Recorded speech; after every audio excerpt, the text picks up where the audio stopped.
강의안 다 받으셨습니까? 강의안을 보시면요, 오늘 4장의 제목이 나와 있습니다. 4장의 제목을 한번 읽어보도록 하겠습니다. 하나, 둘, 셋. 하나님은 사랑이시라. 아멘. 하나님은 사랑이시라. 첫 번째 이렇게 나와 있습니다. 하나님의 영과 적그리스도의 영 하고 1절부터 6절까지의 내용이 나와 있는데요, 요한일서 지난주에 나눴던 요한일서 3장의 마지막 절을 보시면요, 24절을 보시면 이렇게 나와 있습니다. 우리에게 주신 성령으로 말미암아 하나님이 우리 안에 거하시는 줄을 안다라고 요한은 이야기했습니다. 그러면서 요한 1서 4장 1절에 와서는 영을 다 믿지 말고 분별해야 한다고 경고하고 있습니다. 1절 말씀 한번 보겠습니다. 사랑하는 자들아, 영을 다 믿지 말고 오직 영들이 하나님께 속하였나 분별하라. 많은 거짓 선지자가 세상에 나왔습니다. 그러니까 이 당시 초대교회에 성령이 임하시고 강력한 말씀 선포가 있었고요, 또 방언이 막 풀어지고 예언과 같은 그런 은사들이 많이 나타났습니다. 바울이 쓴 고린도 전서만 보아더라도 정말 여러 가지의 영적인 활동들이 일어났음을 우리는 알 수 있습니다. 교회 안에 이루어지는 이 영적 활동들은 하나님께로부터 온 것일 수도 있지만 또한 악한 영으로부터 나온 것일 수도 있다. 그렇기 때문에 분별하라라고 요한은 이야기하고 있는 것입니다. 그럼 도대체 이런 영적인 활동들이 하나님께로부터 왔는지 아니면 그렇지 않은지 우리가 어떻게 알 수 있을까요? 먼저는 하나님의 말씀과 뜻에 순종되어지는 것인지 그렇지 않은지 분별할 수 있어야 하는 것입니다. 가끔 교회에 그런 분들이 계시는데요, 우리 교회는 안 계십니다. 우리 교회는 안 계시는데 어떤 분이 이렇게 말씀하시는 분들이 있으세요. 목사님, 제가 기도해 봤는데요, 저는 이렇게 해야 될 것 같습니다. 제가 기도 많이 해봤는데 이렇게 해야 될 것 같습니다. 딱 이렇게 말씀하시는데 그분 이야기를 쭉 들어보면 이게 하나님의 뜻이 아니에요. 하나님의 뜻과는 전혀 다른 방향의 이야기를 하시는데, 야, 이분 그렇게 하시면 안 될 것 같은데, 이 마음속에 있는데 너무 당당하게 말씀하시는 거예요. 제가 기도해 봤는데요, 저는 이렇게 해야 되겠습니다. 이미 다 정하셨어요. 너무 당당하게 이야기하셔가지고 뭔 이야기를 해드리면 바로 시험 될 것 같은 느낌 아시죠? 바로 시험 들어서 교회 안 나올 것 같은 그런 느낌이 드는 거예요. 여러분, 그거 응답 받은 거 아닙니다. 응답은요, 내가 하나님의 말씀과 뜻에 순종하는 것이 응답이에요. 내가 하고 싶은 거, 내가 원하는 거 하나님께 내가 다 말씀드리고 내가 며칠 기도해 보니까 이 정도 내가 하나님께 이야기했으면 해도 되겠지? 내가 좋아하는 거, 내가 하길 원하고 내가 행복해하는 거 하나님도 바라실 거야. 그래서 그냥 이렇게 내 마음대로 해버리는 것이 기도가 아니고요, 응답이 아닙니다. 그냥 이거는요, 하나님께 통보하는 거예요. 하나님, 나 이렇게 할 테니까요, 알아서 하세요. 그냥 내가 이렇게 하겠습니다. 내가 하고 싶은 거예요. 이렇게. 기도가 아니에요. 하나님께 통보하는 것입니다. 기도는요, 하나님의 뜻이 무엇인지 내가 그것을 구하고 그것에 따라서 순종하는 것이 기도라는 것입니다. 여러분, 누군가한테 통보 들으면 기분이 좋아요, 안 좋아요? 집에서 내 편이, 남편 말고 내 편이 이렇게 통보하면 기분이 좋아요, 안 좋아요? 좀 상의 좀 하지. 통보하면 기분이 안 좋죠. 하나님도 마찬가지라는 것입니다. 또 목사님들한테도 통보하시는 거 있잖아요. 목사님, 저 이렇게 하겠습니다. 기도해봤더니 이렇게 하겠습니다. 그것도 안 된다는 것이. 어떻게 말씀을 목사님께는 어떻게 이야기해야 되냐면요, 목사님, 제가 이런 부분이 있는데 이런 부분 갖고 제가 기도하려고 하거든요. 어떻게 하면 좋을지 같이 기도해 주시고 저한테 좀 말씀해 주세요. 이렇게 하는 것이 올바른 기도의 자세라는 것입니다. 그래서 이렇게 이야기하면서 함께 기도하고 함께 하나님의 뜻을 구하는 것이 하나님의 영을 따라 하는 기도인 줄로 믿습니다. 하나님의 뜻에 순종하는 영적인 기도하시길 축복합니다. 요한일서를 쓴 당시에도 교회 공동체 안에 믿음을 진리를 믿는 그룹과 이단의 그룹 사이에서 서로 영적인 것들을 주장하는 그런 일들이 흔하였다는 것이에요. 특히나 거짓 선지자들이 판을 치는 시대였습니다. 강해안을 보시면요, 이렇게 나와 있습니다. 많은 거짓 선지자라고 나와 있는데, 당시 그리스 로마 종교의 신탁, 마술, 점성술, 영지주의 등이 있었다라고 이야기하고 있어요. 그러니까 당시 문화적으로 점치고 마술하고 점성술하는 것들이 크게 유행했다고 이야기합니다. 또 어느 로마 지휘관은요, 중대한 결정의 조언을 듣기 위해서 자기 부대 안에 여선지자를 데리고 다녔다는 기록도 있어요. 그리고 로마 원로원은 사제나 여사제의 예언에 따라 문제를 해결하기도 했다고 합니다. 또한 개인의 구원을 위한 어떤 고차원적인 지식을 얻는 사람만이 그 영혼이 구원을 받는다라고 하는 이 영지주의 이단들이 왕성하게 활동하고 있는 시대였습니다. 그래서 요한이 말하는 이 기준, 이 영이 하나님께 속하였는지 아닌지에 대한 기준이 무엇인지 바로 강의 안에 나와 있습니다. 1절이라고 나와 있죠. 하나님께 속하였나 아닌가 알아봤을 때 옆에 부분을 우리 한번 같이 읽어보겠습니다. 예수를 믿는, 같이 읽어보겠습니다. 하나, 둘, 셋. 예수를 믿는 참된 신앙 고백과 사랑. 예수를 믿는 참된 신앙 고백과 사랑이 있느냐 없느냐, 이것이 바로 기준이었다는 것입니다. 하나님께 속하였으면 예수를 믿는 참된 신앙 고백이 있어야 한다, 사랑이 있어야 한다라고 요한은 이야기하고 있는 것입니다. 2절에 이렇게 말합니다. 이로써 너희가 하나님의 영을 알지니 곧 예수 그리스도께서 육체로 오신 것을 시인하는 영마다 하나님께 속한 것이요. 그러니까 예수님께서 육체로 오신 것을 시인하고 고백하는 것은요, 예수님이 누구신지를 정확하게 아는 것과 예수님을 향한 믿음을 공개적으로 선포하는 것을 말하는 것이라는 것입니다. 그래서 오신 것이다라는 강의한 보시면 오신 것에 대한 이 2절의 단어가 완료 분사 형태인데요, 이것은 뭐냐면 완전한 몸을 취하셨다라는 의미라는 것이에요. 예수님께서 완전한 몸을 취하셨다.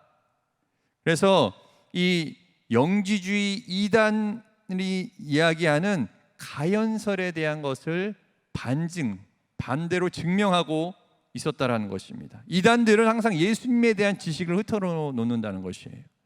그래서 가연설이 무엇이냐면요, 한번 보여주시면 거짓 가짜에 나타날 현자를 씁니다. 그러니까 예수님의 육체가 진짜가 아니고 가짜로 나타난 것이다 라고 주장하는 것이에요. 그래서 예수님께서 받으신 모든 고난과 십자가를 부정해 버리는 것입니다. 그러면 예수님께서 십자가에서 이루신 그 구원 역사를 부정해 버리는 것이 되는 것입니다. 다른 종교, 다른 이단들도 마찬가지예요. 예수님에 대한 지식을, 예수님에 대한 올바른 지식을, 진리를 흐트러 놓습니다. 이슬람의 코란이 말하는 예수님은요, 이렇게 이야기합니다. 그는 피조물이며 결코 하나님의 성육신이 아니다. 그는 십자가에 죽지도 않았다. 예수님의 성육신을 부정하고 있다는 것이에요. 예수님을 단순한 어떤 한 인간으로 본다는 것입니다. 성육신을 완전히 부정하고 있어요. 다른 이단들 한번 살펴보겠습니다. 제가 지금부터 잘 들어보세요.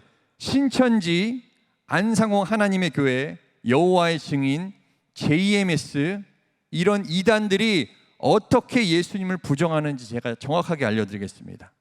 먼저 신천지는요, 예수님의 육신의 부활을 부정합니다. 어떻게 이야기하냐면요, 그들은 예수님의 부활이 육적인 것이 아니라 영적인 부활이다라고 이야기해요. 그러니까 예수의 영이 그러니까 영만 부활했다, 육신은 부활한 것이 아니다라고 하면서 그 영이 지금 그 예수 부활한 그 예수의 영이 이만희한테 임했다. 그래서 재림 예수가 될 사상을 거기서 나오는 거예요. 소름이 돋는 이야기죠. 안상홍 하나님의 교회도 비슷합니다. 안상홍은요, 예수님 십자가에 죽으셨을 때 육과 영이 분리됐다. 그래서 절대로 영이 죽지 않았다라고 이야기합니다. 그리고 JMS도 예수님은 영만 부활했다. 그리고 영으로 승천했다. 그래서 영으로 재림했다. 그렇게 이야기하고 있어요. 그러니까 지금 자기한테 예수의 영이 임했다라고 거짓말하고 있는 것입니다.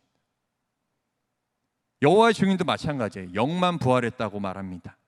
이런 예수님의 부활에 대해서 육은 죽은 것이고 영만 부활했다라고 주장한 다음에 예수님의 재림 또한 영으로서만 하는 것이다라고 주장하고 있는 것이에요. 그러니까 누군가의 몸속에 들어왔다, 또 뭐 영으로 재림했다라는 말이 나오는 이유가 바로 이것입니다.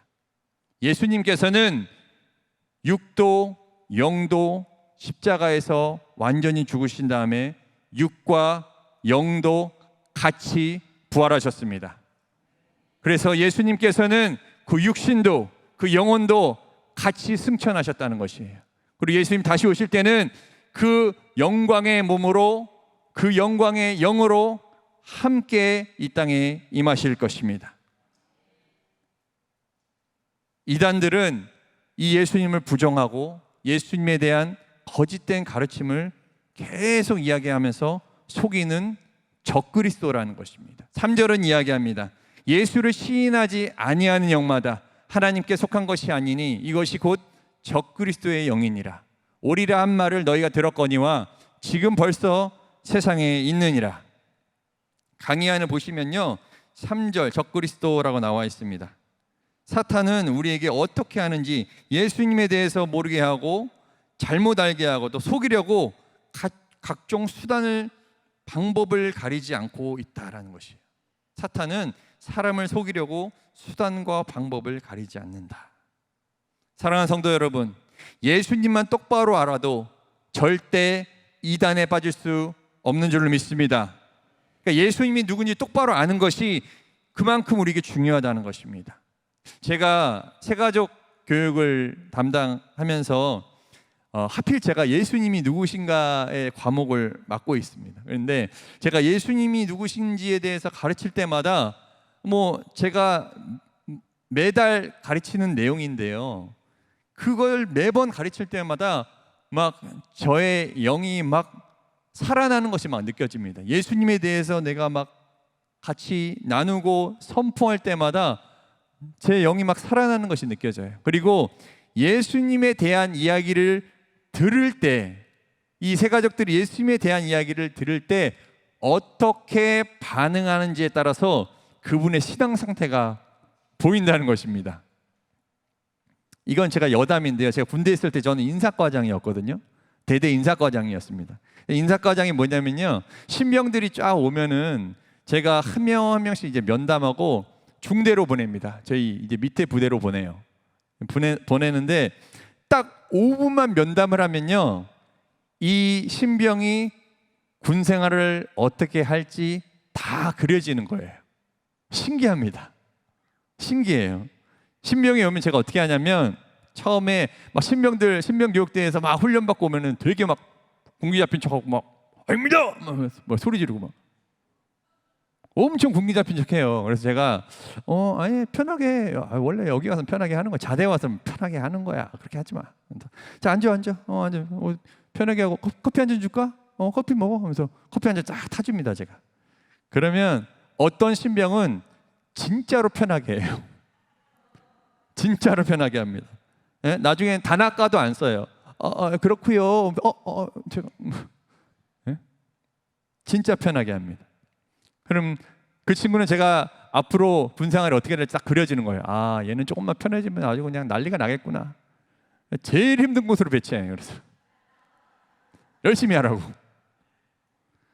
그리고 어떤 친구는요, 편하게 제가 해줘도 절도 있고 군인의 모습을 잃지 않는 친구가 있습니다. 이 친구들은 시설이 좋고 편한 곳으로 가도 어디에 있든지 열심히 할 친구니까 그런 곳으로 저는 보내줘요.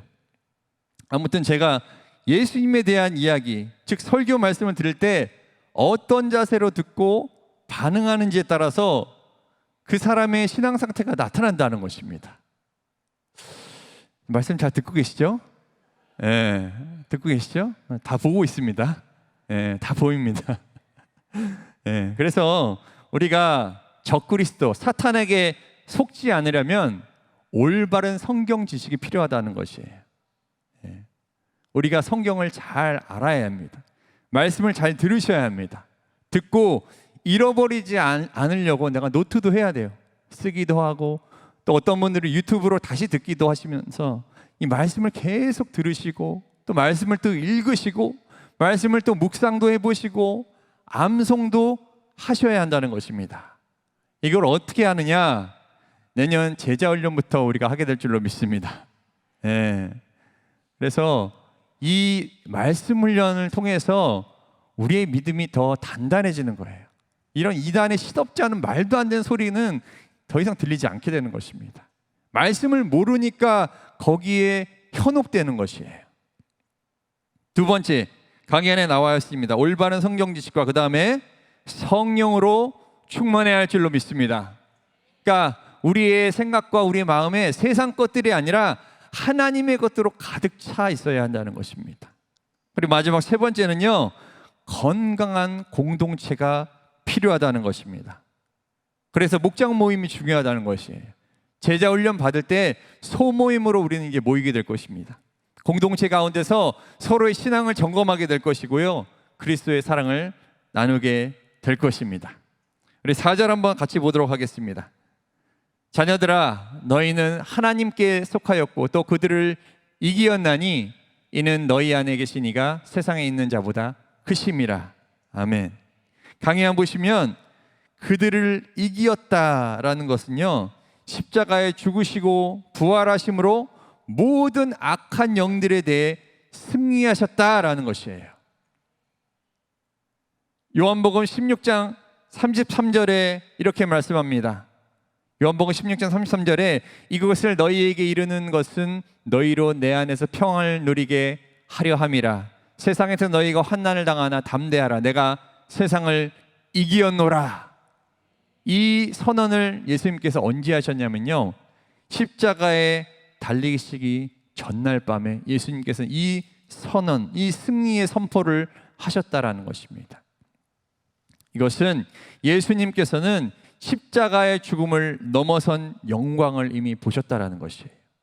그리고 우리가 그리스도 안에 거하면 사탄의 속임수와 적그리스도의 출현에도 세상의 유혹과 죄의 유혹에도 능히 이길 수 있음을 예수님께서는 말씀해 주신 것입니다. 따라서 믿는 우리들은 하나님께 속한 줄로 믿습니다. 하나님께서 믿는 우리 가운데 내주하시는 줄로 믿습니다. 내 안에 계신 주님이 더 강하십니다. 우리는 주님과 함께 담대하게 세상을 이길 수 있는 것입니다. 5절에서는 하나님께 속하지 않고 세상에 속한 자들이 어떤 사람들인지 이야기하고 있습니다. 그들은 세상에 속한 거로 세상에 속한 말을 하며 세상이 그들의 말을 듣느니라. 강의 한번 보시면요, 예수님께서는 두 가지를 강조하셨습니다. 첫 번째는 예수님은 자신이 세상에 속하지 않았다라고 주장하셨고요, 두 번째는 예수를 따르는 자 역시 세상 안에 있지만 세상에 속하지 않는다라고 말씀하셨다라는 것입니다. 그래서 세상에 속한 자들의 특징은 이렇습니다. 세상에 속한 자는요, 세상에 속한 말을 한다는 것이에요. 구원자 그리스도이신 예수님을 시인하지 않습니다. 세상에 속한 사람들은 하나님의 말이 아니라 세상에 속한 말을 한다는 것입니다. 세상의 편에서 세상이 그들에게 말하도록 시키는 대로 세상의 관점에 귀 기울이면서 세상의 가치관에 따라서 이야기하는 사람들이라는 것이에요. 그래서 세상이 그들의 관심을 기울이고 그들의 말을 듣습니다. 하지만 6절에서는 이와 대조적으로 하나님께 속한 자들이 어떤 사람들인지 이야기하고 있습니다. 6절입니다. 우리는 하나님께 속하였으니 하나님을 아는 자는 우리의 말을 듣고 하나님께 속하지 아니한 자는 우리의 말을 듣지 아니하나니 진리의 영과 미혹의 영을 이루어 아느니라. 하나님께 속한 자는 앞서 요한이 말한 것처럼 예수님에 대한 올바른 믿음을 선포한다는 것입니다. 그리고 진리의 말씀을 듣는 사람들, 진리의 말씀에 순종으로 반응하는 사람들이라는 것이에요. 따라서 예수님에 대한 올바른 신앙 고백과 말씀에 대한 순종의 반응으로 우리는 진리의 영인지 미혹의 영인지 분별할 수 있다는 것입니다. 예수님을 올바로 알고 믿고 말씀에 순종하는 하나님께 속한 자 되시길 축복합니다. 7절부터는 사랑이 어디서부터 왔고 그 사랑의 효과가 또 성격이 무엇인지 요한의 최고의 설명이 나오고 있습니다. 우리 7절, 8절 말씀을 한 목소리로 한번 같이 읽어보도록 하겠습니다. 하나, 둘, 셋. 사랑하는 자들아, 우리가 서로 사랑하자. 사랑은 하나님께 속한 것이니 사랑하는 자마다 하나님으로부터 나서 하나님을 알고 사랑하지 아니하는 자는 하나님을 알지 못하나니 이는 하나님은 사랑이심이라. 아멘. 저는 이 말씀을 개인적으로 너무나 사랑하는 말씀이에요. 그래서 제가 저희 아내랑 연애할 때 이 7절의 이 헬라어 버전의 말씀을요 이렇게 반지로 만들어서 끼고 다녔습니다. 저기 보시면 아가페토이라고 사랑하는 자들아 우리가 서로 사랑하자 이렇게 나와 있는 말인데요.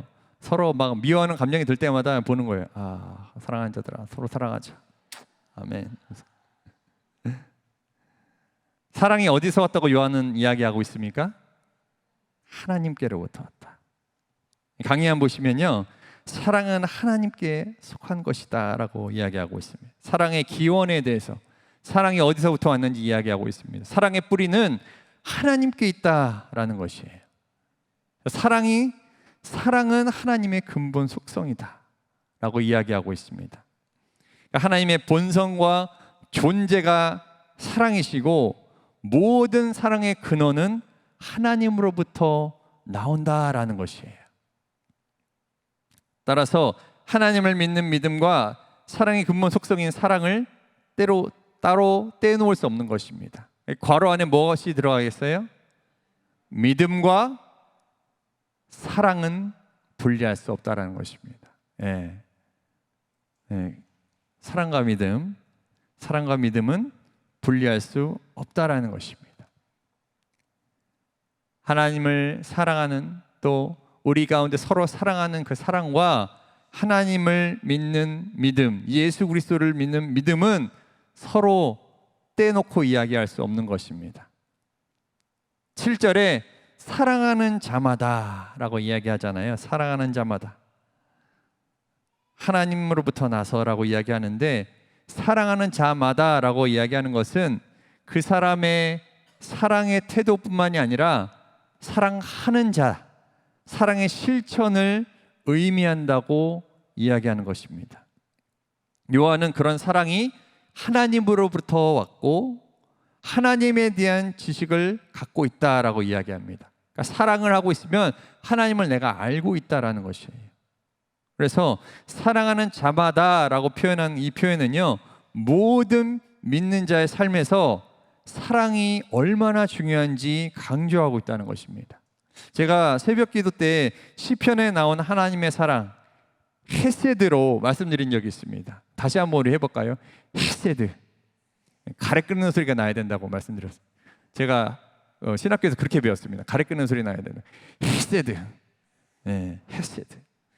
헤세드가 어떤 의미가 있냐면요, 단순한 감정과 느낌이 아니라 정말 사랑이 필요한 사람, 도움이 필요한 사람을 대신해서 내가 행동하는 것도 포함되어 있다는 것이에요.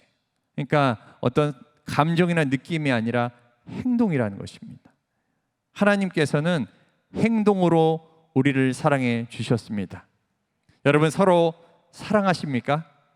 여러분의 사랑이 어디서로부터 오는지 이제 아시겠습니까? 이 사랑이 내 기분과 내 형편과 내 상황에서 나오는 것이 아니라 영원하신 하나님으로부터 나온다면 그 사랑은 영원할 수 있는 것입니다. 내가 할 수 없더라도 사랑이 하나님으로부터 나온다면 나는 사랑할 수 있는 것입니다. 제가 결혼할 때 제가 2020년도에 결혼했거든요. 2020년도 4월 달에 결혼했는데 그때 주례의 말씀을 제가 아직도 기억합니다. 지난 5월 달에 오셔서 우리 온가족 찬양 집회 인도해 주신 그 밥피츠 목사님 있잖아요. 미국 목사님. 그분이 저 주례해 주셨는데 이렇게 말씀해 주셨어요. 두 사람의 사랑의 원천, 사랑의 근원, 사랑의 뿌리는 하나님께 있습니다 라고 이야기해 주셨어요. 그날부터 그 말씀이 제 머리와 제 마음에 각인이 되었습니다. 제가 아내를 사랑하는 그 사랑의 뿌리는 하나님께 있다라고 저는 계속 묵상하는 거예요. 때로는 다툽니다. 안 다투면 사람이 아니죠. 때로는 다투기도 하고 서로 마음에 들지 않는 면이 있어요. 하지만 사랑의 뿌리가 어디 있다고요? 하나님한테 있어. 그 사랑이 하나님께 있다 보니까 저는 아내를 사랑하지 않을 수가 없습니다. 아니, 사랑해야만 합니다. 하나님께 있으니까. 제게 사랑이 떨어질 때마다 저는 사랑의 원천, 사랑의 근원 되시는 하나님께 달려갑니다. 하나님 아버지, 제게 사랑을 채워주시옵소서. 그때마다 하나님 채워주세요. 사랑을 채워주시고 다시 사랑할 수 있도록 내 마음의 파도를 잠잠하게 해주세요. 주님의 사랑이 채워질 때 미웠던 아내가 다시 사랑스럽게 보인다는 것입니다. 사랑하는 성도 여러분, 우리의 사랑은 하나님께 있습니다. 강의안을 보시면요, 사랑의 효과에 대해서 나와 있습니다. 먼저는 하나님께서 우리를 영적으로 거듭나게 하신다라는 것입니다.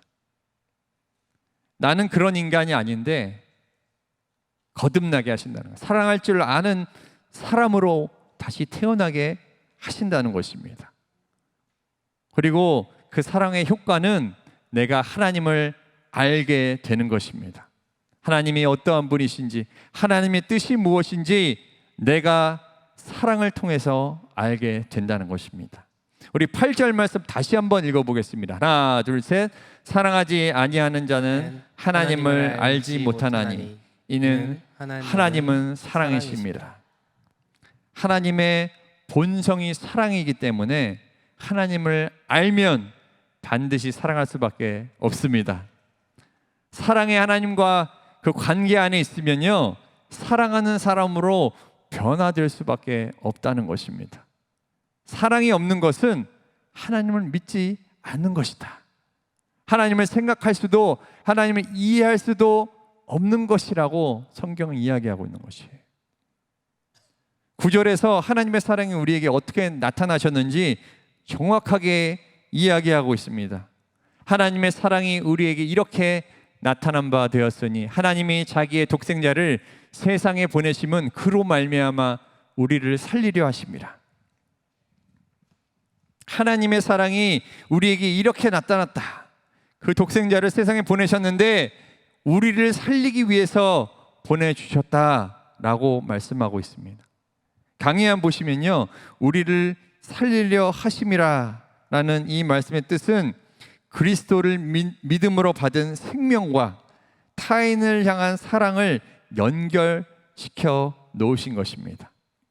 그러니까 인간을 구원하신 계획을 시작하게 하신 것도 하나님의 사랑이었고요, 인간을 사랑하셔서 자기 아들을 죽게 위해 보내신 것도 하나님의 사랑이었다는 것입니다.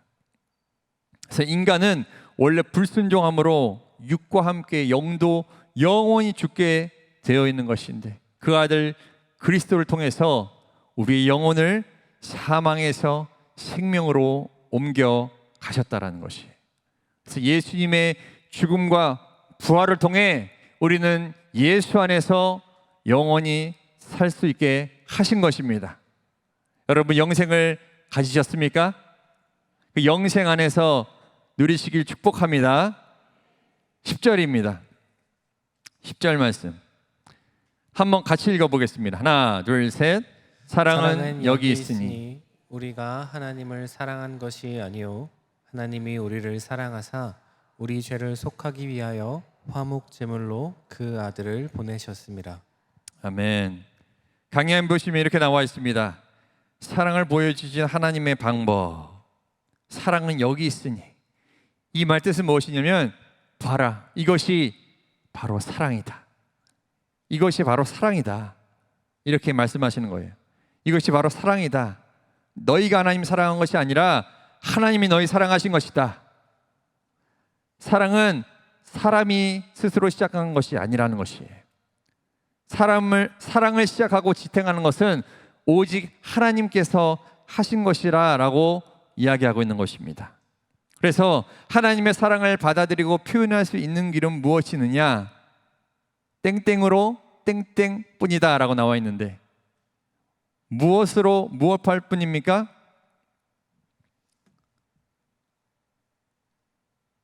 다 사랑이 아니에요. 시옷 리을은 맞습니다. 성령으로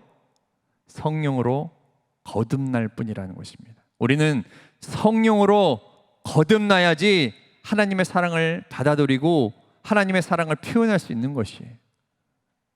아멘이십니까?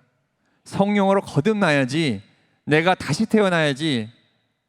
여러분, 내가 어떻게 사람을 사랑할 수 있어요? 인간은 원래 이기적인 존재인데, 인간은 다른 사람을 사랑할 수가 없습니다. 네? 인간은 원래 이기적인 존재예요. 나만 잘 먹고 잘 살면 돼요. 원래 인간의 본성입니다. 하지만 우리가 성령으로 거듭나면 하나님의 사랑을 우리가 받아들일 수 있고 하나님의 사랑을 표현할 수 있는 존재가 되는 것입니다. 그래서 사랑이 없으면요, 거듭나지 못한 것이라고 이야기할 수 있는 것이에요. 그 안에 성령이 없다고 이야기할 수 있다는 것입니다. 성령으로 거듭난 사람에게는요, 그 하나님의 사랑에게서 끊어질 방법이 없다라고 로마서 말씀이 이야기하고 있습니다. 로마서 8장 38절 말씀입니다. 내가 확신하노니 사망이나 생명이나 천사들이나 권세자들이나 현재일이나 장래일이나 능력이나 높음이나 깊음이나 다른 어떤 피조물이라도 우리를 우리 주 그리스도 예수 안에 있는 하나님의 사랑에서 끊을 수 없다라고 이야기하고 있다는 것이에요. 우리를 그리스도 예수 안에 있는 하나님의 사랑에서 끊을 것이 아무것도 없다라고 바울은 이야기하고 있습니다. 이 사랑은 인간의 죄성과 완전히 반대되는 것이 하나님의 완전함에 기초하고 있다는 것입니다. 그러니까 인간은 원래 서로 사랑할 수가 없는 존재. 사촌이 땅을 사면 배가 아픈 존재입니다. 누가 나한테 나쁘게 하고 좀 기분 나쁘게 하잖아요. 반드시 복수하고 싶은 것이 인간의 죄성이에요. 인간의 본성입니다. 우린 그런 존재. 하지만 하나님께서 뭐라고 말씀하시는지 한번 들어보세요. 11절입니다. 사랑하는 자들아, 하나님이 이같이 우리를 사랑하였은즉 우리도 서로 사랑하는 것이 마땅하도다. 하나님이 거역한 인간들에게 자기 아들 다 내주시면서 죽이시면서 사랑하셨으니까 너희도 사랑해야 된다라고 이야기하는 것입니다. 강의한 보시면요, 11절입니다. 이같이 우리를 사랑하셨은즉, 이같이 우리를 사랑하셨다. 여러분, 10,000달란트 빚진 비유 들어보셨습니까? 마태복음 18장에 나오는 비유인데요, 제가 한번 설명해 드리겠습니다. 베드로가 예수님께 여쭤봤어요. 예수님, 형제가 저한테 죄를 지으면 몇 번이나 용서해 줘야 됩니까? 7번만 용서해 주면 됩니까? 이렇게 물어봤습니다. 그때 하신 말씀이 무엇입니까? 베드로야, 7번이 아니라 7번에 70번, 77에 49, 490번까지 용서해 줘라. 이렇게 이야기하셨습니다. 그러시면서 비유를 들어주셨어요. 그 비유가 바로 10,000달란트의 빚진 사람 비유입니다.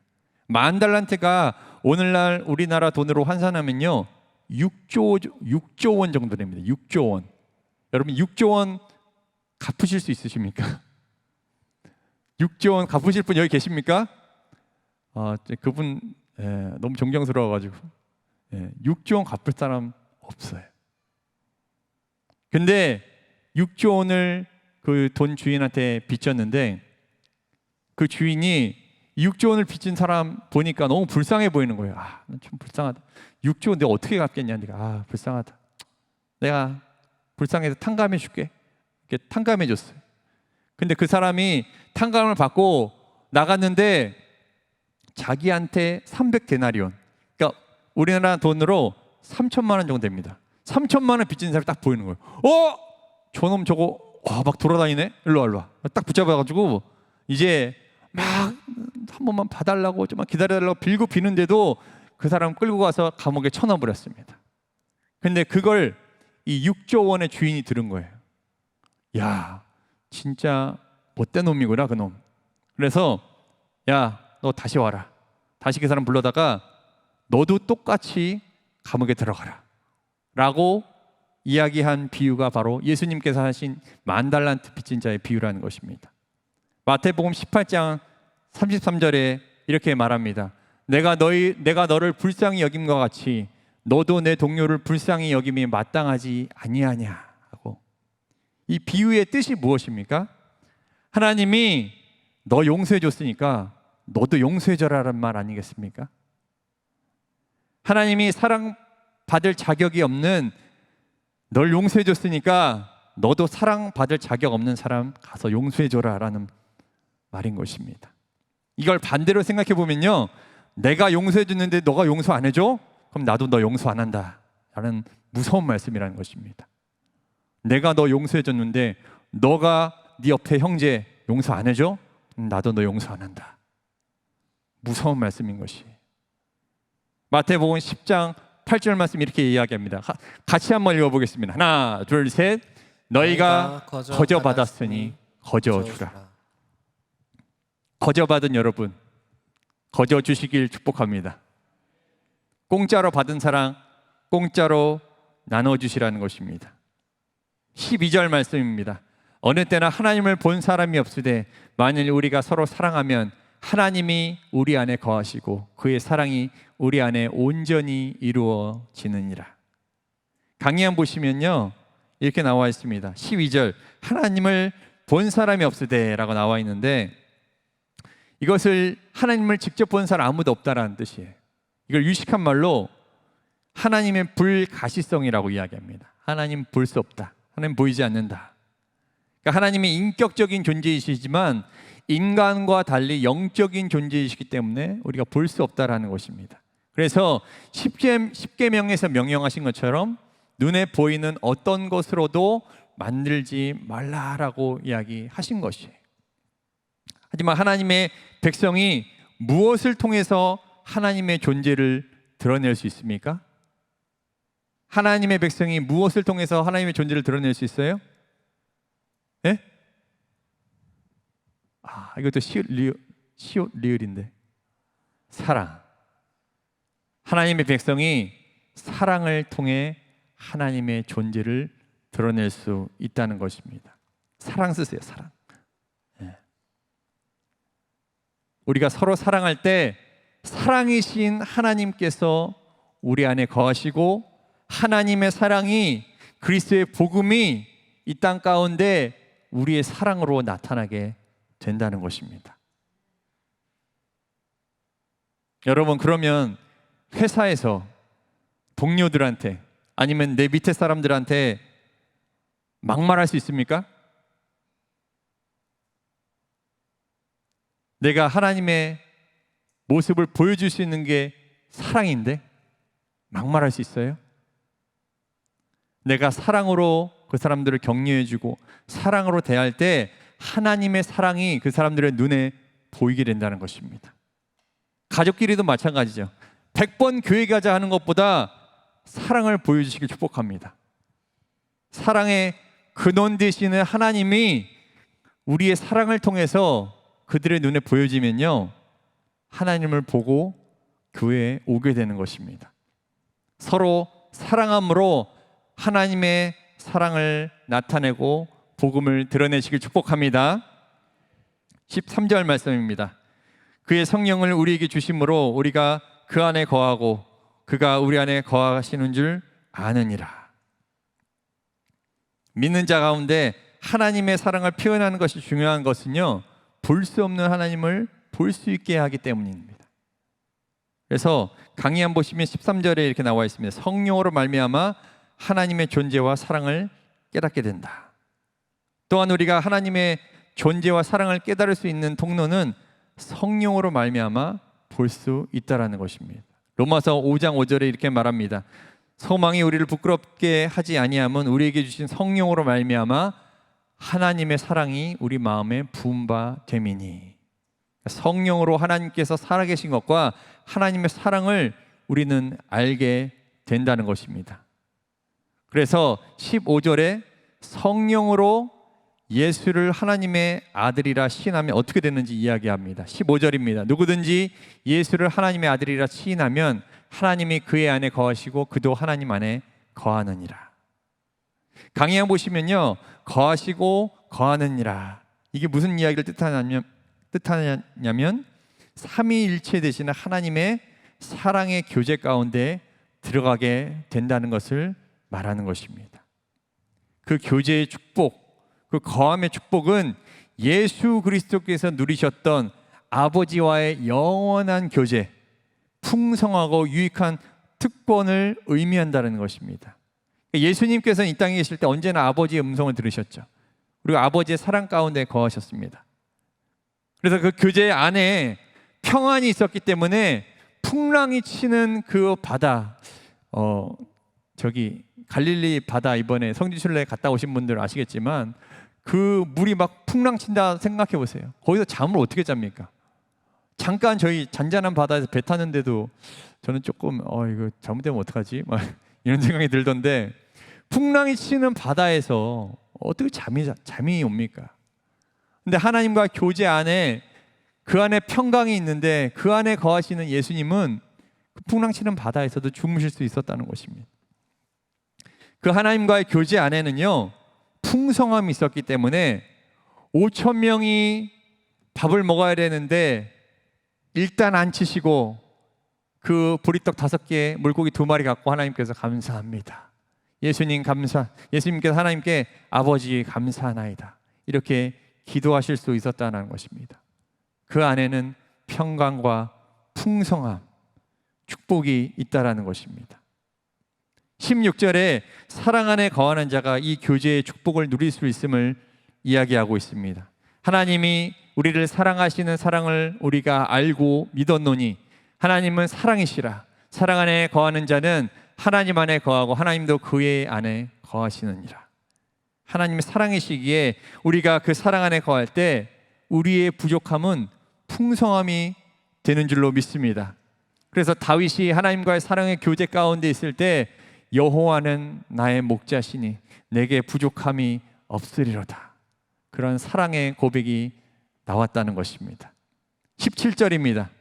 이로써 사랑이 우리에게 온전히 이루어진 것은 우리로 심판날에 담대함을 가지게 하려 함이니 주께서 그러하심과 같이 우리도 이 세상에서 그러하니라. 강의 보시면요, 이로써 그 사랑이 우리에게 온전히 이루어진 것은, 이 뜻이 무엇이냐면 그 사랑은 멀리 있지 않다는 것이에요.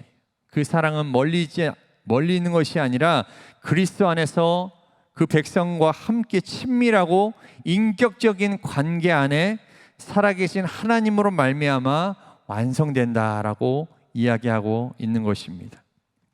그 친밀한 사랑은 복음을 통해 우리 안에 임하는 줄로 믿습니다. 그 사랑 안에서 죽음을 넘어 내가 하나님의 앞에 섰을 때 그 심판날에 나를 구원하실 것이다 라는 확신과 담대함을 그 사랑으로 얻게 되는 것입니다. 내가 하나님 사랑하고 내가 그 사랑 안에 거했고 이 세상에 있는 동안에 내가 그 사랑 안에 거했기 때문에 심판날 내가 그 재판장 되신 하나님 앞에 섰을 때 내가 주님 나를 사랑하신다, 나도 주님을 사랑한다, 내가 사랑을 드러내며 표현하며 이웃을 사랑하고 내 형제자매를 사랑함으로 그 땅에서 살아왔다. 그래서 아버지 앞에 섰을 때 확신과 담대함으로 설 수 있다는 것이 18절입니다. 사랑 안에 두려움이 없고 온전한 사랑이 두려움을 내쫓나니 두려움에는 형벌이 있습니다. 두려워하는 자는 사랑 안에서 온전히 이루지 못하였느니라. 그래서 강의 보시면 그 두려움이란 마지막 때 심판에 대한 두려움을 이야기한다는 것이에요. 그래서 그 사랑의 교제 안에 거하는 사람에게는 마지막 때 심판에 대한 두려움이 없다는 것입니다. 아버지께서 내 영혼을 받아주실 것이라는 확신과 담대함만 있다는 것이에요. 그래서 20절에 이렇게 이야기합니다. 하나님을 사랑하노라 하고 그 형제를 미워하면, 이렇게 미워하면 어떻게 되느냐? 다시 한번 심판에서 자유롭게 해주신 하나님의 사랑을 받고도 사랑 없음을 경고하는 말씀이 20절에 나와 있다는 것입니다. 누구든지 하나님을 사랑하노라 하고 그 형제를 미워하면 이는 거짓말하는 자니 보는 바 그 형제를 사랑하지 아니하는 자는 보지 못하는 바 하나님을 사랑할 수 없느니라. 보는 바라는 말의 뜻이 무엇이냐면요, 내 눈에 보이는 옆에 있는 사람 사랑하지 못하면 아까 말씀한 것처럼 보이지 않는 하나님 사랑할 수 없다는 것이에요. 보이는 사람에게도 못하는데 보이지 않는 하나님 사랑할 수 있느냐? 못한다라는 것입니다.